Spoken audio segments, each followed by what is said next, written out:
ইন্না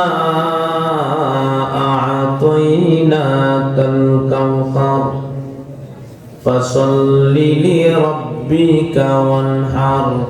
সবাই হাত তুলুন। আমাদের মালিক কে? আল্লাহ। ইন্না আ'তাইনাকাল কাউসার ফাসাল্লি লিরাব্বিকা ওয়ানহার ইন্না শানিআকা হুয়াল আবতার। وقال النبي صلى الله عليه وسلم المرء مع من أحب صدق الله العظيم। আপনাদের সামনে পবিত্র কোরআনুল কারীমের ছোট্ট একটি সূরা তেলাওয়াত করেছি। বলেন তো দেখি এই সূরাটার নাম কি? সূরাতুল কাউসার আপনাদের সামনে তেলাওয়াত করেছি। এই সূরাটা অত্যন্ত গুরুত্বপূর্ণ একটি সূরা। এই সূরাতে 3টি আয়াত আছে। আল্লাহ পাক এই সূরা কেন নাযিল করলেন? এই সূরাটা নাযিল করে আমার আপনার নবীকে আল্লাহ পাক সান্ত্বনা দিয়েছিলেন। সুবহানাল্লাহ। সান্ত্বনা কেন দিয়েছিলেন? আমার আপনার নবীকে মহান আল্লাহ পাক ছেলে সন্তান দান করেছিলেন, মেয়ে সন্তান আল্লাহ দান করেছিলেন। তো আল্লাহ তাআলার ইচ্ছা অল্প বয়সে ছেলেদেরকে আল্লাহ নিয়ে গেছেন। বলেন তো দেখি সন্তানদেরকে বাসায় রাখার মালিক আর নিয়ে যাওয়ার মালিক কে? আল্লাহ। সন্তান যখন নিয়ে গেছে ছেলেদেরকে অল্প বয়সে, তখন কাফেররা একসাথে হইয়া নবীজিকে নিয়ে কটূক্তি করে। আমার নবীকে আটকোড়া বলে গালি দেয়, লেস কাটা বলে গালি দেয়, আর বলে কি মুহাম্মদের বংশধারা দুনিয়াতে থাকবে না, মুহাম্মদের নাম পৃথিবীতে থাকবে না। আচ্ছা বলেন তো দেখি আবার আপনার নবীজির নাম পৃথিবীতে আছে না নাই? আছে। কাফেররা বলেছিল নবীজির নাম পৃথিবীতে থাকবে না। অথচ আচ্ছা বলেন তো দেখি কাপাসিয়া থানার ভিতরে, কাপাসিয়ার ভিতরে, গাজীপুরের ভিতরে, এই এলাকার ভিতরে আবু জাহেল কারো নাম আসেনি? না না।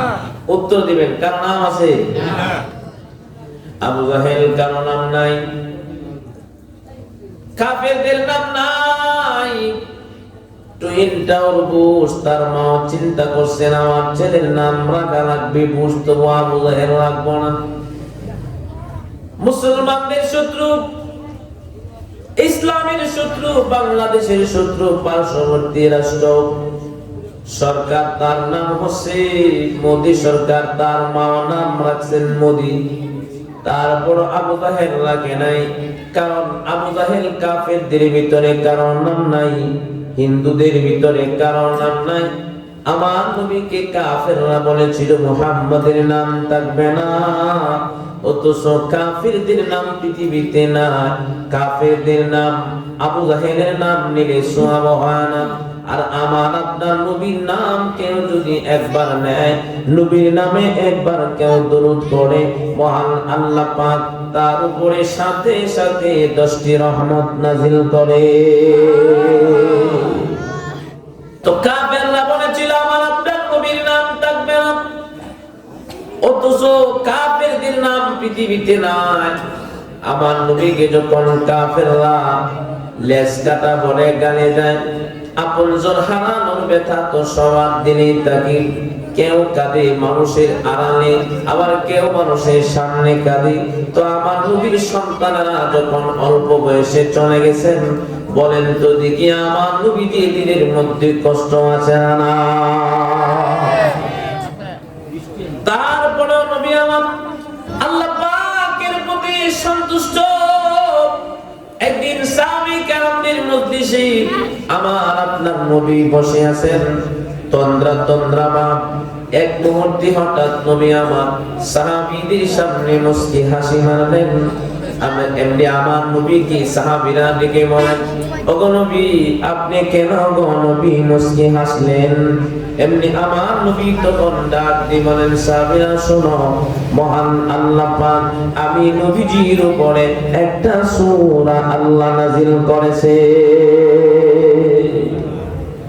ওই সূরাটা সূরাতুল কাউসার, ইন্না আ'তাইনা সূরা। তখন আমার আপনার নবী সূরাতুল কাউসার তিলাওয়াত করলেন।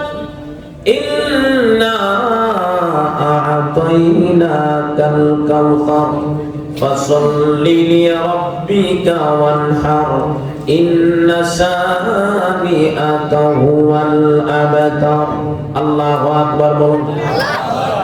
আমার আল্লাহ পাক ডাক দিলেন, ইন্না আ'তাইনাকাল কাউসার, নিশ্চয় আমি আপনাকে হাউজে কাউসার দান করেছি।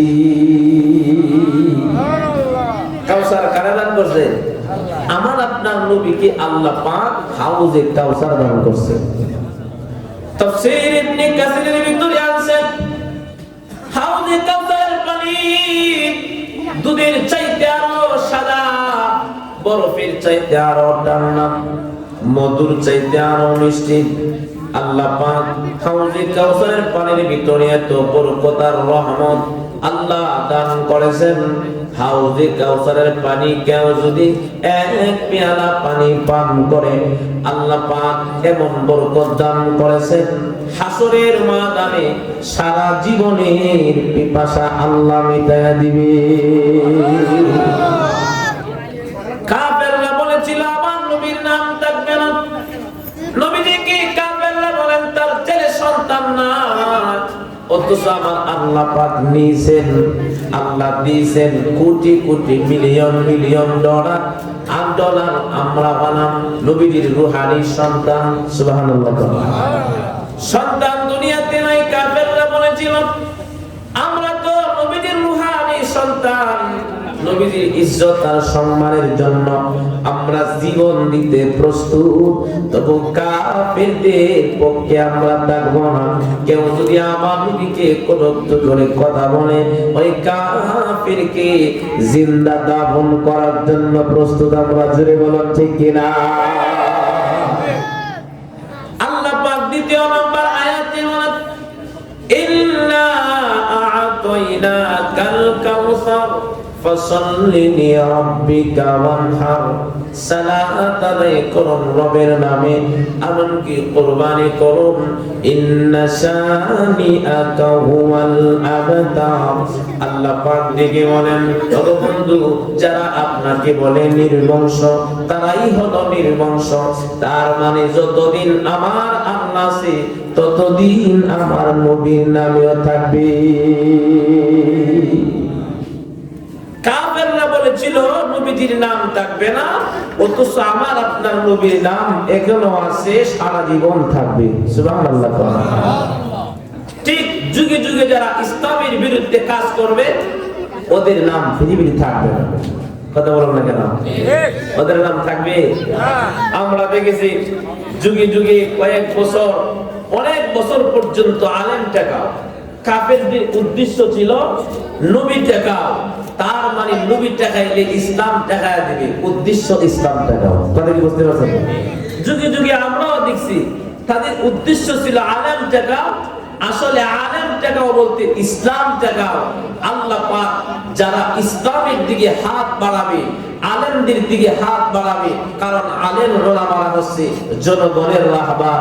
আলেমদের দিকে এমনকি ইসলামের দিকে যারা হাত বাড়াবে ওদেরকে আল্লাহ টাকায় দিবে। কথা বল না কেন? কারণ ইসলাম এমন একটা ধর্মের নাম, পৃথিবীতে যত ধর্ম আছে সমস্ত ধর্মের নামকরণ করেছে মানুষ। একটাই মাত্র ধর্ম, সেই ধর্মের নাম হচ্ছে ইসলাম। এটা আল্লাহ পাকের পছন্দের একটা নাম। আল্লাহ পাক সব দিকে আঙ্গুল উঠাইলে পছন্দ করে না।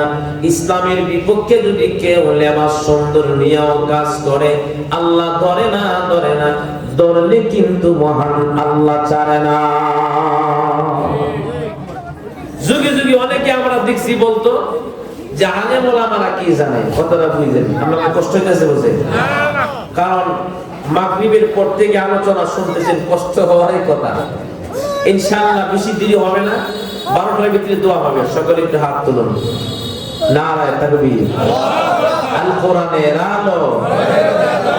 আপনাদের জন্য দোয়া করি, আল্লাহ পাক যেন আপনাদের হায়াতে জানামালে বরকত দান করেন। আমিন। ছোট্ট একটি হাদিস পড়ি বাকি দিয়া قال النبي صلى الله عليه وسلم من يرد الله به خيرا يفقهه في الدين আল্লাহ রাসূল বলেন যাকে আল্লাহ ভালোবাসেন তাকে আল্লাহ দ্বীনের কাজে লাগায় রাখেন আশার তৌফিক দান করেন আমিন তো আল্লাহ আমাদেরকে ভালোবাসবে এখনো বসে রইছি আর ভালোবাসার বান্দাদেরকে আল্লাহ দ্বীনের কাজে লাগায় রাখে আর ভালোবাসি বিদেই তো এখানে আনছেন আর ভালোবাসার বান্দাদেরকে আল্লাহ জান্নাত দিবেন সুবহানাল্লাহ সুবহানাল্লাহ রাসূলের কওয়ান সুবহানাল্লাহ তো কাফের মুশরিকেরা নবীজির বিরুদ্ধে কথা বলতো আমাদের সমাজেও দেখতাম কিছু কিছু লোকেরা বলতো আলেমরা কি জানে তো আমরা বলি আলেম ওলামারা যা জানে আমরা সদ্য গোষ্ঠীও তা জানে না কথা রান্না করে আলেমদের কাছে শান্তি আছে কথা রান্না করে শান্তি আছে না ও দেশের বাইরে বন্যা কোথায় যাই রে একটু শান্তি বল কোথায় খুঁজে পাই রে শান্তি পেতে হলে দিনের পথে আয় রে কথা বলেন ঠিক ও দেশের বাইরে বন্যা কোথায় যাই রে একটু শান্তি বল কোথায় খুঁজে পাই রে পানির কলে পানি নাই কার কি আসে যায় বিদ্যুতের কবর নাই দেশ উন্নতির জোয়ার নাই সেই জোয়ারে বেশে বেশে দেশ গেল গুল্লাই রে কথা বল আর ওসরে বলো ঠিক নেই সেই জোয়ারে বেশে বেশে দেশ গেল গুল্লাই রে ও দেশের বাইরে বন্যা কোথায় যাই রে একটু শান্তি বল কোথায় খুঁজে পাই রে দেশে আইনের শাসন নাই অস্ত্রের অভাব নাই ফোন করে লেগারা বাবু রাতারাতি ছাড়া পাই দেশে আইনের শাসন নাই অস্ত্রের অভাব নাই ফোন করে লেগারা বাবু রাতারাতি ছাড়া পাই বিচারপতির বেতন আছে দেশে বিচার নাই রে বিচারপতির বেতন আছে বিচার দেশে নাই রে ও দেশের বাইরে বন্যা কোথায় যাই রে একটু শান্তি বল কোথায় খুঁজে পাই রে বাপ পেটেল নাই আমগো বেল নাই আছে বিল যেমনি বাতাসায় এমনি ভাল ধরে একটা বুট 14,000 লোকের কাছে বেচে তুমি কথা বেরিয়ে দিচ্ছ তোমার এই মূর্তি দাম এরপরে দেয় স্টার সিগারেট কথা বল না স্টার দিয়ে গেছে কয়েকটার এই বুট দেওয়ার দরকার আরেকজনে মিষ্টি আর নিমকি দিয়ে গেছে কয়েকটার দেওয়ার দরকার আছে না নাই কিরে উমুক তুমুক এই সেই দিয়ে গেছে আহারে মুসলমান কি একটা অবস্থা আমাদের আমরা বেলা গেলা দরকারে অনেক এলাকায় আছে না নাই পাবে তেল নাই আমগো বেল নাই আছে ভাই আছে আছে পিয়াজে দাগ আছে মরিচে জাল মেরেছে 700 দিয়ে গেছে মরিচ খাওয়ার লাগে মুসলমানদের কথা বলেন না বাজারের আগুনেতে কৃষক পুইরা চাই রে বাজারের আগুনেতে কৃষক পুইরা চাই রে ও দেশের বাইরে বন্যা কোথায় যাই রে একটু শান্তি বল কোথায় খুঁজে পাই রে শান্তি পেতে হলে আলেম ওলামাদের কাছে আই রে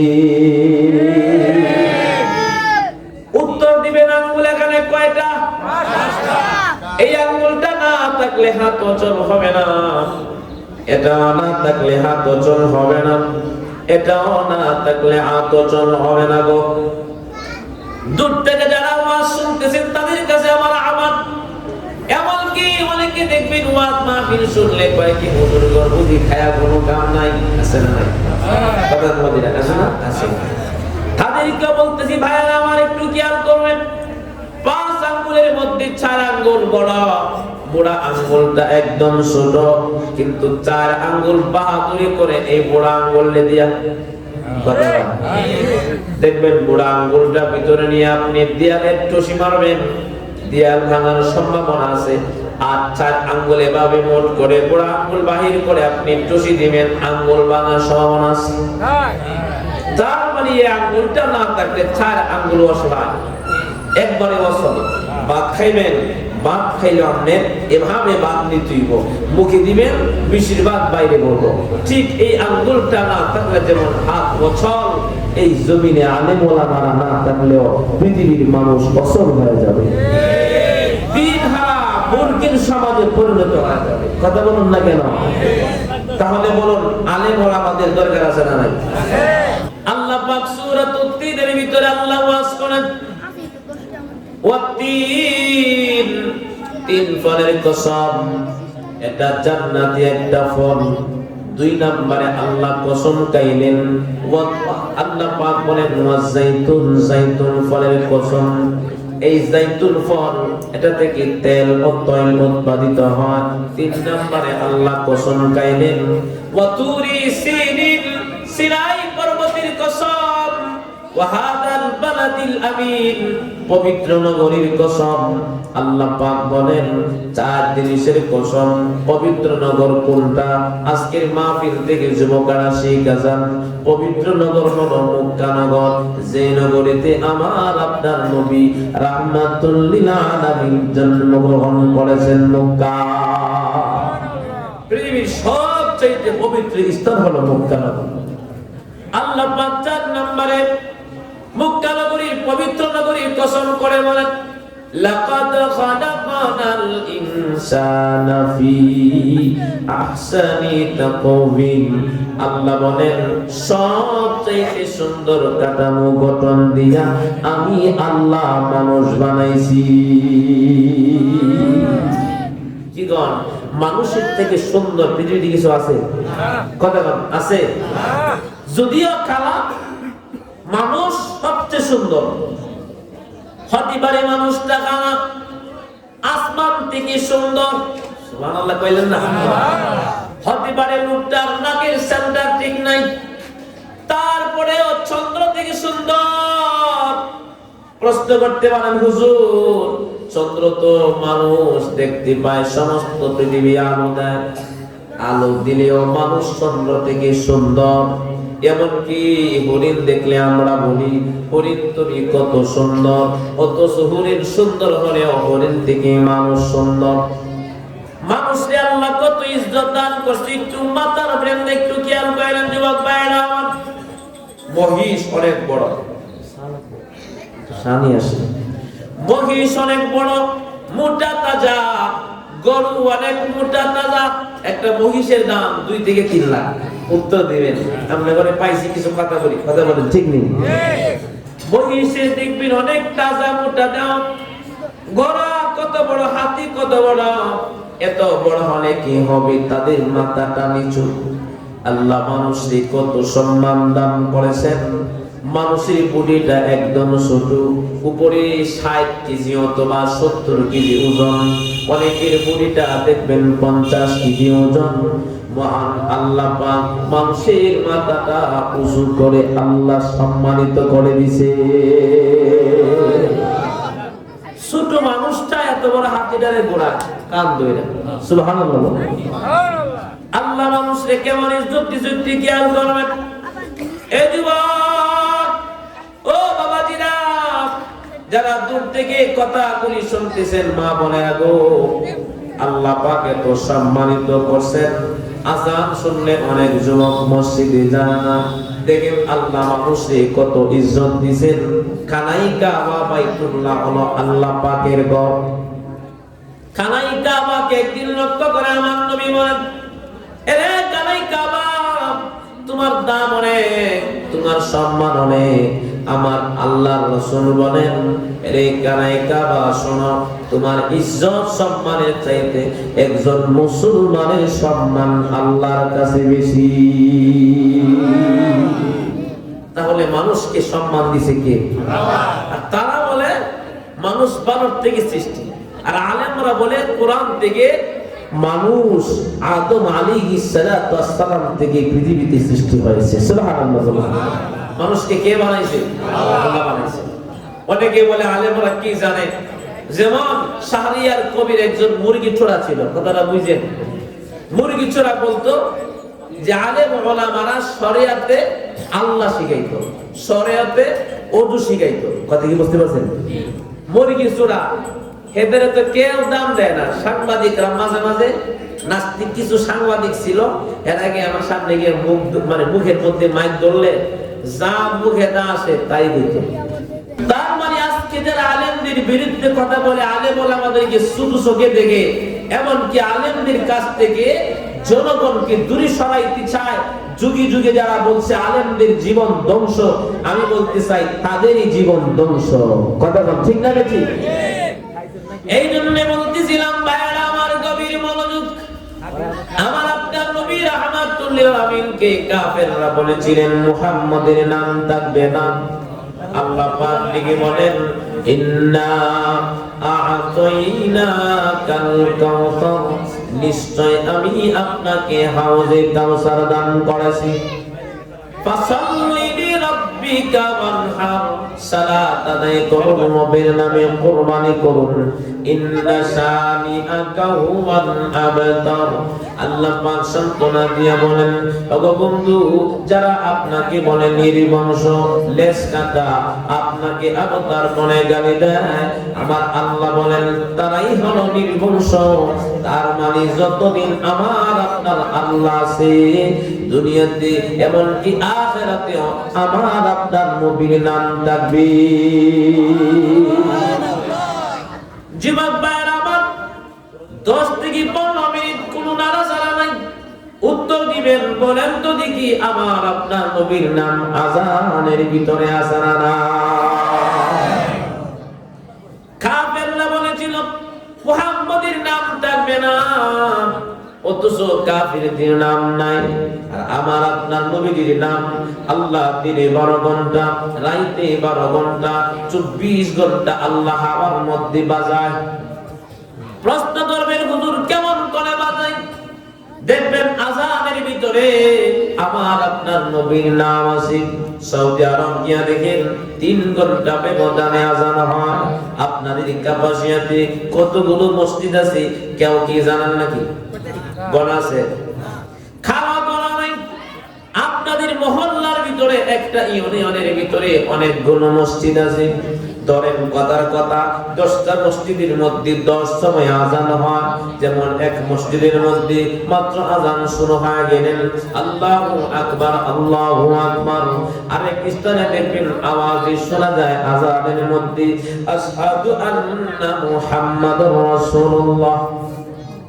তার মানে রাইতে 12 ঘন্টা, দিনে 12 ঘন্টা আমার নবীর নাম 24টা ঘন্টা আল্লাহ হাওয়ার মধ্যে বাজায়। কাফেররা বলেছিল নবীর নাম থাকবে না, অথচ আমার নবীর নামে কেউ যদি একবার দরুদ পড়ে মহান আল্লাহ পাক তার উপরে 10টি রহমত সাথে সাথে নাযিল করে। একদিন আমার আপনার নবী মসজিদে নববীতে বসে আছে। হঠাৎ নবী আমার টাকা দেখতেছেন 4 জন লোক আসতেছে। দূর থেকে চিনা জানা, কাছে যখন চলে আসছেন টাকা দেখতেছেন তারা মানুষ না, তারা বড় বড় 4 জন ফেরেশতা। এক নাম্বার হলো হযরত জিবরাইল আলাইহিস সালাম, দ্বিতীয় নাম্বার হযরত জিবরাইল আলাইহিস সালাম এক নাম্বার, 2 নাম্বার হযরত আজরাইল আলাইহিস সালাম, 3 নম্বরে আগমন করলেন হযরত ইসরাফিল আলাইহিস সালাম, 4 নম্বরে আগমন করলেন হযরত মিকাইল আলাইহিস সালাম। শুনবেন তারা কেন আসছে? এমনি আমার নবী গায়সা সালাম দিলেন। নবী আমার সালামের উত্তর দিলেন, ডেকে বলতেছেন ইয়া রাসূলুল্লাহ ইয়া হাবিবাল্লাহ, আপনার কাছে আগমন করলাম। নবী আমার দিকে বলেন আপনারা কেন আমার কাছে আগমন করলেন? এমনি ডেকে বলতেছেন নবী গো, আমরা 4 জন ফেরেশতা আপনার কাছে আগমন করেছি আপনার উম্মতের ব্যাপারে সুসংবাদ দেওয়ার জন্য। কি মনে করেন?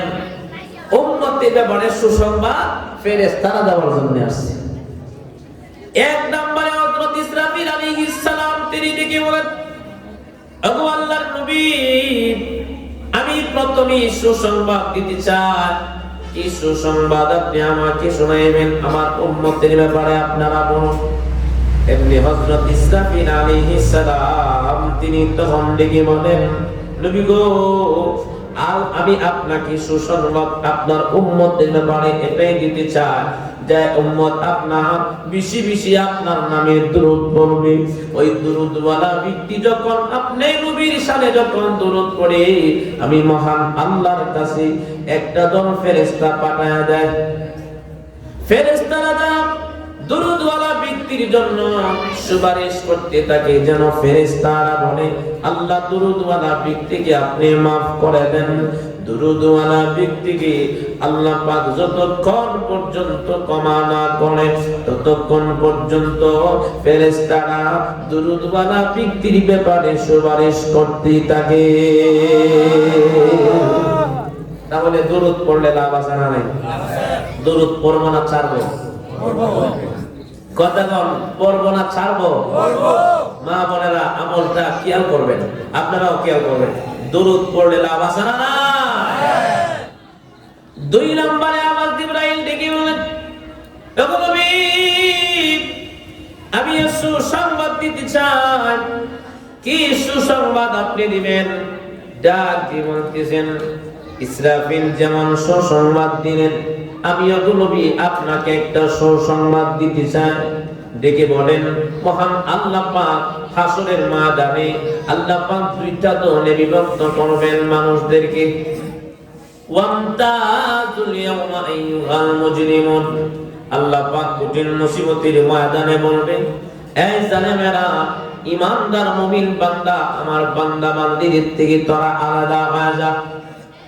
ওই দিন তো নবী জান্নাতি মানুষ চলে যাবে, ফুলসেরাতের বীজ পার হতে হবে।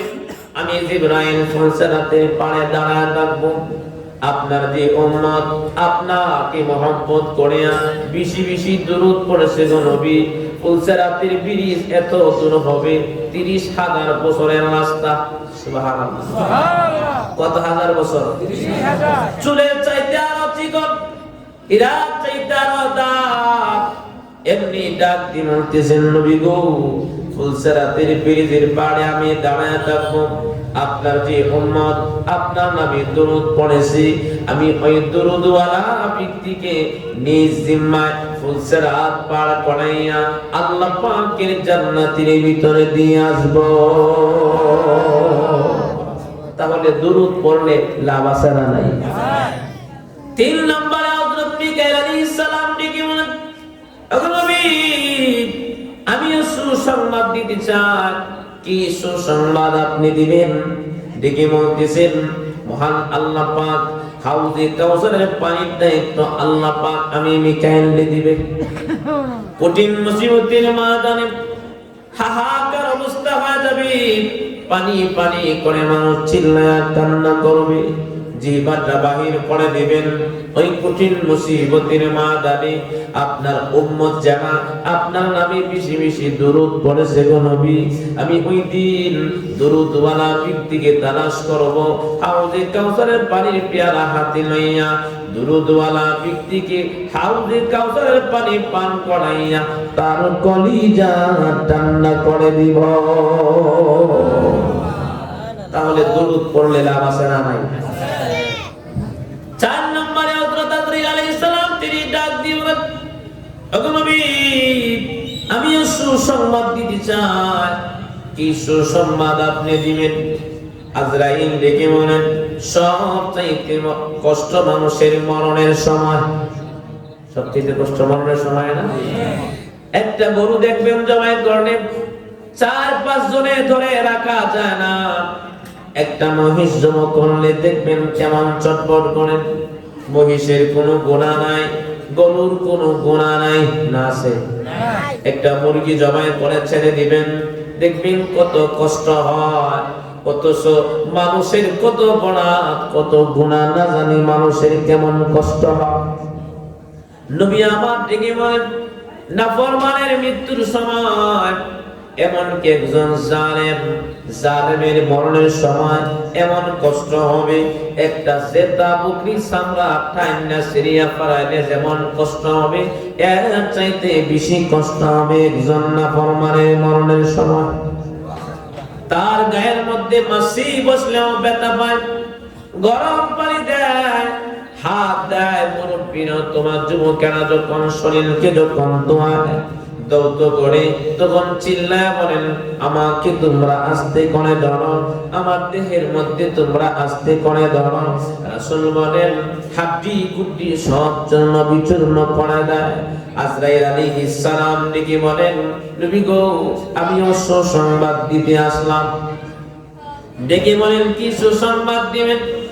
যারা বেশি বেশি দুরূদের আমল করবে, আমি মরণের সময় এমন করে জান কবজ করব, মরণের সময় নবীদের জান যেমন করে কবজ করেছি, আরামদায়ক ভাবে দুরূদওয়ালা ব্যক্তির জান কবজ করে নিয়ে যাব।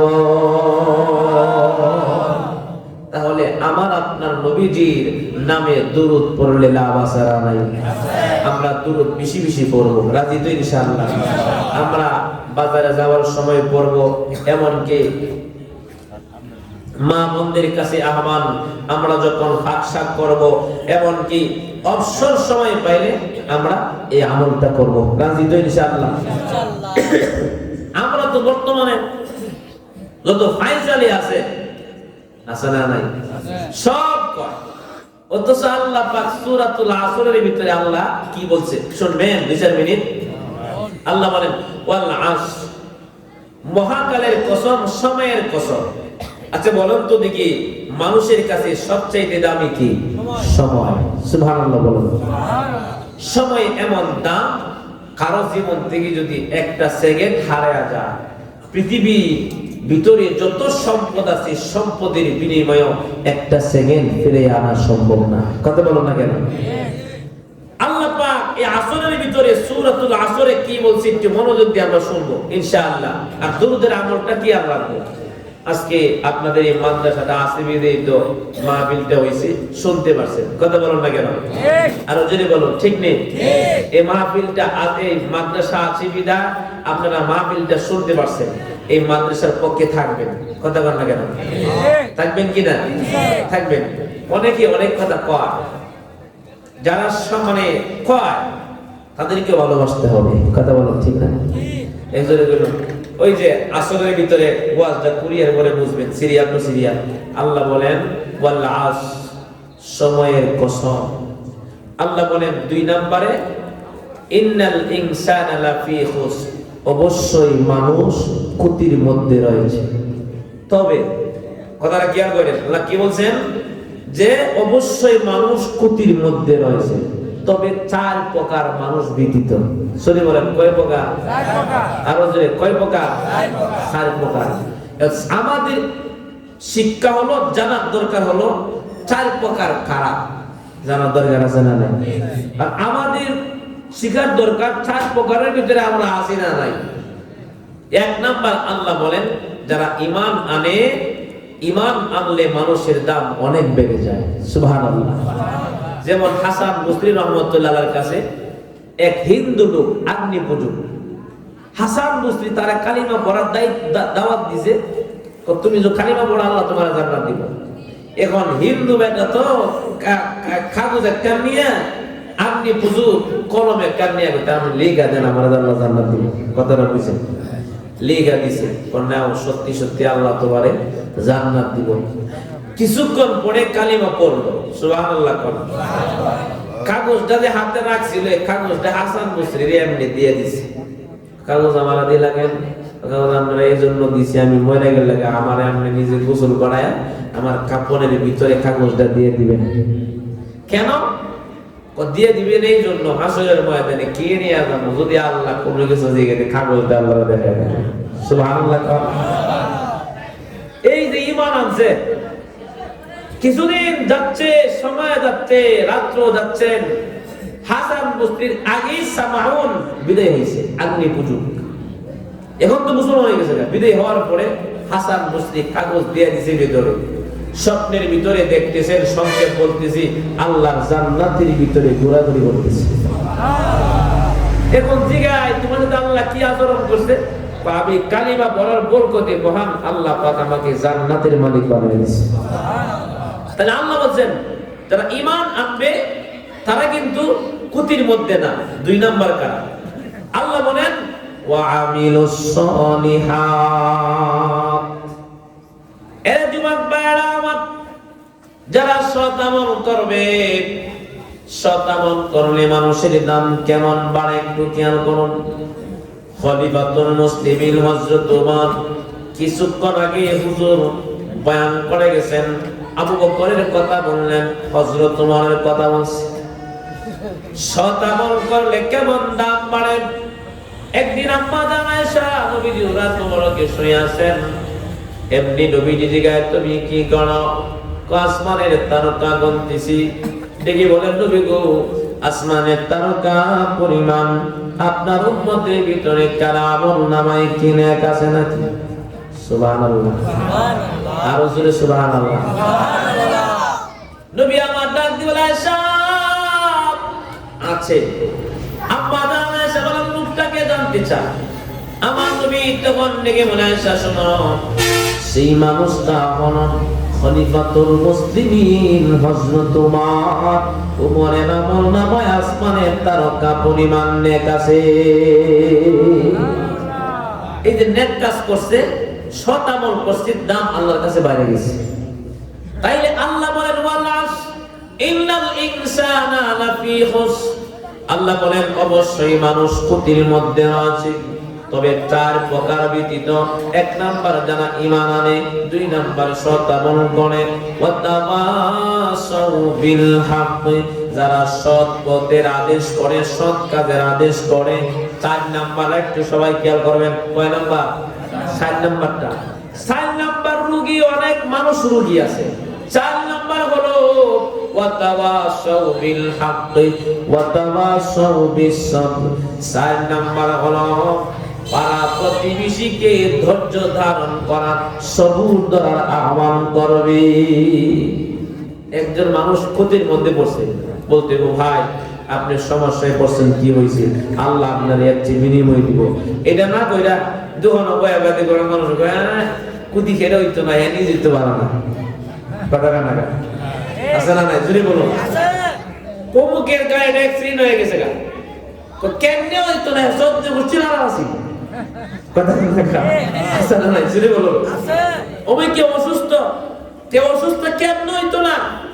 মানুষের লেগে অমুক করছে, তুমুক করছে। দোকানে চুরি হয়ে গেছে গা, ও চুরি কেমনে হইতো না? সারা জীবন দেখছি না, বুঝি পড়ছে না। আছে না? নাই জুড়ে বলো। এটা কিন্তু ঠিক না। আপনার উচিত হলো একজন অসুস্থ হয়ে গেছে, তার কাছে যায়া তার সবরের আহ্বান করা, যে বাজান তুমি জীবনে যাই করছো, তুমি কি করো? নামাজ পড়ো, নিয়ত করো, আল্লাহর ইবাদত করবা, আল্লাহ তোমারে সুস্থ করতে পারে। সুবহানাল্লাহ। দেখবেন মহিলার একসাথে 10 জন হইলে, যতবারের বউ আছে, আছে না? নাই। কমুকের বউ অমুকের বিয়ে করছে, কাহা কেমন লাগা বিয়ে করছে, ওরা আর কি মনে হইব? কথা বলো, ঠিক কিনা বলো? কি একটা অবস্থা। দেখবেন একসাথে ভাইয়া কয়, দেখছি গো অমুকের বউ বইয়া বইয়া কি জানি শাশুড়ি ভাগ করতেছে, বউ বয়ে রয়েছে। ও দেশটা কেমন আর বইয়েরা কেমন হইব? আসা না? জুড়ে বলো। এই জন্য আমি সকলকে বলবো যে শাশুড়িকে বলার দরকার নেই, বলবো আপনি বিবাহটা করাইছেন, দোয়া করেন আস্তে ধীরে ঠিক হবে। ঠিক করার মালিক কে? আল্লাহ। আজকে আমরা সমালোচনা করতে পারি, কিন্তু আমরা মানুষকে ধৈর্য ধারণ করার জন্য আহ্বান করতে পারি। এক যুবক নামাজ পড়ে না, এক যুবকে কষ্ট পাইলো, একটা অ্যাক্সিডেন্ট হয়ে গেল, আমাদের বলার দরকার, যুবক নামাজ পড়বা, আল্লাহ তোমারে প্রিয় বানাবে। আমরা রাজি আছি ইনশাআল্লাহ। তাহলে আমরা আজকে থেকে সমালোচনা করব না, আমরা দুরুদের আমল করব, ইস্তিগফারের আমল করব। রাজি তো ইনশাআল্লাহ। ছোট্ট একটি আমল দিব, এরপরে আমার বয়ান শেষ করব। সকলে হাত তুলে, হাত তুলে, হাত তুলে। সমস্যা হয়ে যাবে না? হাত নামান। আমরা তো সমস্যার কথাই আমরা প্রতিদিন, আপনারা মাঝে মাঝে, যেমন ইমাম আহমদ ইবনে হাম্বল রাহমাতুল্লাহ, তিনি কিন্তু জবরদস্ত একজন আল্লাহওয়ালা মানুষ ছিলেন। সুবহানাল্লাহ। তিনি কেমন মানুষ ছিলেন? প্রত্যেকটা মানুষ যখন মারা যায়, তখন মরণের পরে, কাফন পরানোর পরে, সকল মানুষ যখন তাকে কবরের দিকে নিয়ে যায়, কবরে শোয়ানোর পরে প্রত্যেক মানুষের, যুবক হোক, মুরব্বী হোক, মহিলা হোক, খানায় কাবার দিকে কিন্তু চেহারা টাইমন করে দেয়া যায়। সুবহানাল্লাহ। আমরা তো অনেকে কবরে মাটি দিছি, এটা দেখছি না জীবনে। আমরা তো মনে করি এমনি শুয়ে থাকে, আছে না নাই? এটা বাজানোর নাম না, এমনি শুয়ে থাকে, মনে করি যেমনি মরছে এভাবে শুয়ে থাকে না। প্রত্যেক মানুষকে কবরে দাফন করার সময় তার চেহারাটা খানায় কাবার দিকে একটু ঘুরায় দেয়। সুবহানাল্লাহ। তো ইমাম আহমদ ইবনে হাম্বল রাহমাতুল্লাহ আলাইহি যখন কবরে রাখছে, রাখার পরে তার চেহারা যখন কানায় কাবার দিকে ঘোরায় দিছে, তখন কে জানি বলতেছে, সারা জীবন তো খাবা দেখছো, এখন আর খাবা দেখতে হবে না, আমি আল্লাহরে তুমি দেখতে থাকো। সুবহানাল্লাহ। তিনি হইলেন ইমাম আহমদ ইবনে হাম্বল।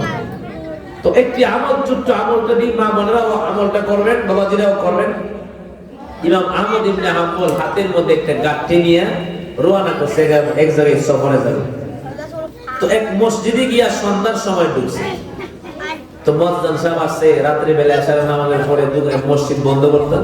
কয় মুরব্বি ভাই, কারণ যারা আল্লাহ ওয়ালা তারা একটু সরল থাকে, কাপড় চাপড় এত গুছানো থাকে না। এখন তো স্পেশাল কাপড় বিন্দু অনেকে বাটপারি করে, কাটা কাটা সময় অল্প। তো এবং আহমদ ইবনে হাম্বল তিনি কি করলো, তিনি মসজিদে বাইরে হয়ে গেছে। বাহির হয়, পাশে যুবক মানুষ রুটি বানাইতেছে। রুটির দোকানের পাশে যুবকরে বলতেছে, যুবক আমি কি তোমার দোকানের পাশে বসতে পারি? হ্যাঁ বসতে পারে। তো পয়সা রয়েছে। তো তিনি তো তাসবিহ জপতেছে, বিভিন্ন আমল করতেছে। এক মুহূর্তে তাকায় দেখতেছেন যুবক মানুষ শুধু খালি ইস্তিগফার, বারবার ইস্তিগফার আমল করতেছে। সুবহানাল্লাহ। কিছুক্ষণ পরে ইমাম আহমদ ইবনে হাম্বল বলেন, এই যুবক তুমি খালি ইস্তিগফার করো, এর বরকতটা কি শুনতে চাও? বলেন, ইস্তিগফার আমল করার কারণে আল্লাহ আমার সমস্ত দোয়া কবুল করছে। আর তো জোরে বলুন না সুবহানাল্লাহ। ইস্তিগফার আমল কোনটা? আস্তাগফিরুল্লাহ রাব্বি মিন কুল্লি যামবি। অথবা আপনি ইস্তিগফার আমল করে আস্তাগফিরুল্লাহ আস্তাগফিরুল্লাহ পড়লেন, বারবার তওবা করলেন। কথা কি বুঝতে পারছেন? বারবার তওবা, আল্লাহ আমি তওবা। আল্লাহর কাছে তওবা করাটা কি ভালো কাজ নাকি মন্দ কাজ? ভালো কাজ। তো যুবক কালি আস্তাগফিরুল্লাহ বেশি বেশি ইস্তিগফার করতেছে। ইমাম আহমদ ইবনে হাম্বল রাহমাতুল্লাহ আলাইহি বলতেছেন, এরে যুবক, আমি দেখতেছি তুমি শুধু ইস্তিগফার আমল করো, এর বরকত কি পায় না? যুবক তখন ডাক দিয়ে বলতেছেন, ইস্তিগফার আমল করার কারণে মহান আল্লাহ পাক আমার জীবনে যত দোয়া করছি সব কবুল করেছে। যুবকটা তখন বলতেছে, হুজুর আপনাকে আমি চিনি না, তবে জীবনে সব দোয়া মহান আল্লাহ কবুল করেছেন। একটা দোয়া মহান আল্লাহ এখনো কবুল আমার করা নাই। ইমাম আহমদ ইবনে হাম্বল তখন ডেকে বলেন, কোন দোয়াটা তোমার কবুল হয় না? এমনি যুবক বলতেছেন, বহুদিন আগে আমি দোয়া করেছিলাম, আল্লাহ এই জমানার সবচেয়ে বড় আলেম, তার নাম হচ্ছে ইমাম আহমদ ইবনে হাম্বল। আল্লাহ তার কথা জীবনে বহুবার শুনছি, আল্লাহ তার সাথে একটু সাক্ষাৎ করায়া দিলে কত আমি খুশি হইতাম। ইমাম আহমদ ইবনে হাম্বল কে ডাক দিয়ে বলতেছেন, বহুদিন আগে আমি দোয়া করেছিলাম আমার জন্য ইমাম আহমদ ইবনে হাম্বলের সাথে সাক্ষাৎ হয়, এখনো পর্যন্ত সাক্ষাৎটা হয় নাই। ইমাম আহমদ ইবনে হাম্বল রাহমাতুল্লাহ আলাইহি তিনি আমার জীবনকে ডাক দিয়ে বলতেছেন, যুবক শোনো, আমি হইলাম ইমাম আহমদ ইবনে হাম্বল। ডাক দিয়ে বলতেছে, যুবক তুমি বুকে আসো। আসলেন, আরে যুবকের কপালে চুমু খেলেন। তার মানে বাবাজিরা আমার, ইস্তিগফারের আমল মহান আল্লাহ পাক খুশি হয় কেউ যদি করে। তাহলে আমরা আজকের মাহফিল থেকে শিখলাম, বেশি বেশি দুরূদের আমল করব, ইস্তিগফারের আমল করব। রাজি তো ইনশাআল্লাহ? আরেকটি আমল মা বোনদেরকে দেয়, বাবাদেরকে আপনাদেরকে দেয়। একদিন নবীজির কাছে বাইতুল মাল থেকে গনিমতের মাল আসে। কষ্ট হচ্ছে আপনাদের? 1 মিনিট সময় লাগবে। কয় মিনিট সময়? 1 মিনিট। নবীর কাছে বাইতুল মাল থেকে কিছু মাল আসছে। হযরত আলী বলতেছে, ওগো ফাতেমা একটু যাও দেখো না কিছু আমাদের জন্য বরাদ্দ হয়েছে কিনা। রাষ্ট্রীয় মাল তো কিছু আসে না, আমগুলো দেখুন এর আগে আসে। আমগুলো এলাকায় গম আছে 3 টন আর জনগণ পায় 1 টন। কথা কথা না আছে না নাই? সব রাক্ষসের জন্য খায়। এদের যে ফ্যাটটাতে কত বড়, কথা কথা না খেতের পরে গলা আল্লাহর নাম আল্লাহ হাদায়াত দেয়। কোন আমি হযরত ফাতেমা রাদিয়াল্লাহু তাআলা হাকিম যাও দেখো না কিছু কি আমার জন্য আমাদের জন্য কি বরাদ্দ হয়েছে কিনা। হযরত ফাতেমা সন্ধ্যার সময় গেলেন, ভিতরে ঢুকলেন, বাবা আমাদের জন্য কি কোন একটা কিছু বরাদ্দ হয়েছে নি কম্বল? তার মানে মালের কথা উল্লেখ নাই। আল্লামা তারিক জামিল তারিক ইসলামী সাহেব বিভিন্ন কিতাবের ভিতরে অনেক কিছু লেখেন, আমি নিজে পড়লাম। হযরত ফাতেমা রাদিয়াল্লাহু তাআলা আগে বলেন, মানে আমার গরীব সাহাবীদেরকে আমি সব বন্টন করে দিই, তোমার জন্য কিছু রাখছি না। ফাতেমা আলহামদুলিল্লাহ বলে চলে গেলেন। আলী জিগায়, ওগো ফাতেমা কিছু হইছে? না না আলহামদুলিল্লাহ। আর আমি জোর করে কই 20,000 টাকা লয়া আছে না নাই? না দিতে বললে কত ভাবে কথা, ও শ্বশুর বানাইছে 20,000 টাকার মুরাদ নাই দেওয়া আছে না নাই? জুড়ে বলো মানে যুবক আছে না নাই? সাবধান, সময় স্বল্প। হযরত ফাতেমা চলে গেলেন, আমার নবী বিশ্রামে চলে গেলেন। নবীজি পেরেশান, কারণ যতই হোক না কেন কলিজার টুকরা ফাতেমা। সকালবেলা হযরত জিবরাইলের মাধ্যমে মহান আল্লাহ পাক নবীজির কাছে ওহী পাঠাইয়া দিলেন। ডেকে বলতেছেন, নবী গো হযরত ফাতেমাকে আপনি ইচ্ছা করলে মাল দিতে পারেন। ওগো নবী আরেকটি আল্লাহ পাক হযরত ফাতেমাকে আমল দিবেন। নবী আমার বলেন কি কি? বললেন হযরত ফাতেমাকে আপনি 2টা খবর শোনাবেন, যেটা নিতে চায় হযরত ফাতেমা নিতে পারবেন। নবীজি সকালবেলা চলে গেলেন, হযরত ফাতেমাকে ডাকলেন, মাগো তুমি কি মাল নিতে চাও না আমল নিতে চাও? দেখে বলেন, আব্বা যদি মাল নেয় কিছুদিন পরে শেষ হয়ে যাবে, আর আমল নিলে এটা খবর পর্যন্ত যাবে। আবার নবী বলেন, মা শোনো, প্রত্যেক ফরজ নামাজের পরে 33 বার সুবহানাল্লাহ সুবহানাল্লাহ 33 বার সুবহানাল্লাহ বললাম, 33 বার আলহামদুলিল্লাহ পড়বা, 34 বার আল্লাহু আকবার। এমন তো করতে পারবেন ইনশাআল্লাহ। প্রত্যেক ফরজ নামাজের পর 33 বার সুবহানাল্লাহ, এভাবে সুবহানাল্লাহ যে প্রত্যেকটা গায়ের মধ্যে একের পর্যন্ত 33 বার, 33 বার আর সুবহানাল্লাহ, 33 বার আলহামদুলিল্লাহ, 34 বার আল্লাহু আকবার। নবী আমার বলেন, এই আমলটা যদি তুমি করো আল্লাহ পাক তোমার ঘরের মধ্যে সব সময় বরকত দিবে। আল্লাহ পাক আমাদের সকলকে আমরা যেন কোরআন হাদিস মোতাবেক জীবন পরিচালনা করে আমরা ভালো কাজে যেন সব সময় অংশগ্রহণ করতে পারি। আলেম ওলামাদের সাথে থেকে সব আল্লাহুম্মা সাল্লি আলা মুহাম্মাদিন ওয়া আলা আলি মুহাম্মাদ কামা সাল্লাইতা আলা ইব্রাহিম ওয়া আলা আলি ইব্রাহিম ইন্নাকা হামিদুম মাজিদ। আলহামদুলিল্লাহি রাব্বিল আলামিন والصلاة والسلام على سيد الأنبياء والمرسلين وعلى آله وأصحابه أجمعين. ربنا آتنا في الدنيا حسنة وفي الآخرة حسنة وقنا عذاب النار. رب ارحمهما كما ربياني صغيرا. رب العالمين আল্লাহ আমার মতো গুনাহগার জমিনের উপরে আল্লাহ আসমানের নিচে কেমন আল্লাহ আমি গুনাহগার আলেম উলামাদেরকে নিয়ে সাদা দাড়িওয়ালা মুরব্বিদেরকে নিয়ে হাজী সাহেবদেরকে নিয়ে যুবক ভাইদেরকে নিয়ে আমি গুনাহগার তোমার দরবারে দুটি হাত বাড়াইলাম। মেহেরবানি করে আল্লাহ আমাদের দোয়া খানা তোলার মঞ্জুর করানো। আল্লাহ না জানি কার জীবনের শেষ মুনাজাত। কত মানুষ ঘুমায়, ঘুম থেকে উঠতে পারে না, কত মানুষ ঘর থেকে বাহির হয় ঘরে আর ফিরে আসতে পারে না। আল্লাহ না জানি কার কাপড়ের কাপড় দোকানে চলে আসছে। আল্লাহ কোনজন আবার জানে আমার জন্য পেতামান জীবনে কত গুনাহ করেছি, তওবা করতেছি আর গুনাহ করব না, জিন্দেগীর গুনাহটা মাফ করে দাও আল্লাহ, আমাদের জিন্দেগীর গুনাহটা তুমি মাফ করে দাও। আল্লাহুম্মা হাসিবনি হিসাবান ইয়াসীরা। ওগো মালিক, না জানি কার বাবা নাই, না জানি কার মা নাই গো আল্লাহ।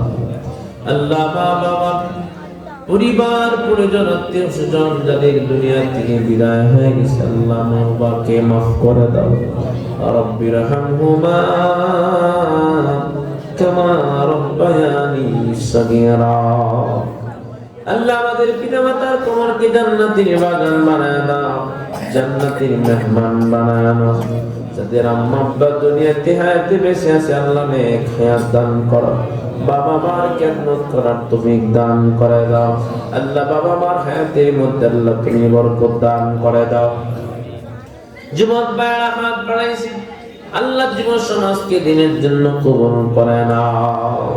হযরত হুমায়রা রাদিয়াল্লাহু তাআলা বালিকা মাদ্রাসার উদ্যোগে আজকের মাহফিল, আল্লাহ মাহফিল থেকে তুমি কবুল করো আল্লাহ। এই মাহফিলে যারা টাকা পয়সা দিয়েছেন, শ্রম দিয়েছেন আল্লাহ তাদের জানে মালে বরকত দান করে দাও। হাসরের ময়দানে আল্লাহ এই মাহফিলটাকে তুমি নাজাতের উসিলা বানায় দিও আল্লাহ। এই এলাকার যত মধ্যেকার মাটির নিচে শুয়ে আছে সবাইকে আল্লাহ তুমি মাফ করে দাও। এই এলাকার ঘরে ঘরে তুমি শান্তি দান করে দাও আল্লাহ। মুরব্বী বাবাজিরা হাত বাড়াইছেন, যুবক ভাইয়েরা হাত বাড়াইছেন, মা বোনেরা হাত বাড়াইছেন আল্লাহ। প্রত্যেকের মনের আশা তুমি কবুল করে নাও আল্লাহ। মা বোনদেরকে বেশি বেশি নেক আমল করার তৌফিক দান করে দাও। মা বোনদেরকে হযরত ফাতেমা রাদিয়াল্লাহু তাআলা আনহার মতো আমলে বানায় দাও আল্লাহ। এই মাদ্রাসাকে কবুল করে নাও। এই মাদ্রাসা আল্লাহ ছাত্রীদেরকে আল্লাহ তুমি বড় আলেমা হিসেবে কবুল করে নাও।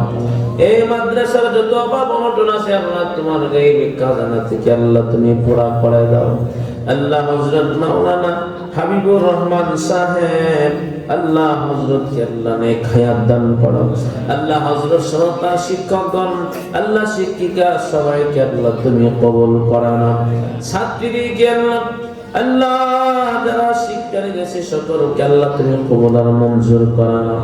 এই মাদ্রাসায় যারা দেখাশোনা করে আল্লাহ ঘুষ খাওয়ার নাই আল্লাহ, তাদেরকে তুমি দুনিয়া আখিরাতে আল্লাহ তুমি কবুল করিও। সুবহান রাব্বিকা রাব্বিল ইজ্জাতি আম্মা ইয়াসিফুন ওয়া সালামুন আলাল মুরসালিন। আল্লাহ বিশেষ করে হযরত হাবিবুর রহমান সাহেবের আম্মা আব্বা, আত্মীয় স্বজন, পরিবার পরিজন সকলকে আল্লাহ তুমি কবুল করে নাও, হায়াতের মধ্যে বরকত দান করো আল্লাহ। অনেক বাবাজিরা হাত বাড়াইছেন, যুবক ভাইরা হাত বাড়াইছেন আল্লাহ। ভাই বোনেরা যারা যারা হাত বাড়াইছেন প্রত্যেকের মনের বাসনা তুমি কবুল করে নাও। সাল্লাল্লাহু তাআলা আলা খায়রি খালকিহি ওয়া মুরাশিহি ওয়া আসহাবিহি আজমাইন বিরহমাতিকা ইয়া আরহামার রাহিমিন। আসসালামু আলাইকুম। মহিলারা পরে বাইরে হন, পুরুষরা আগে চলে যান। মহিলারা পরে বাইরে হন।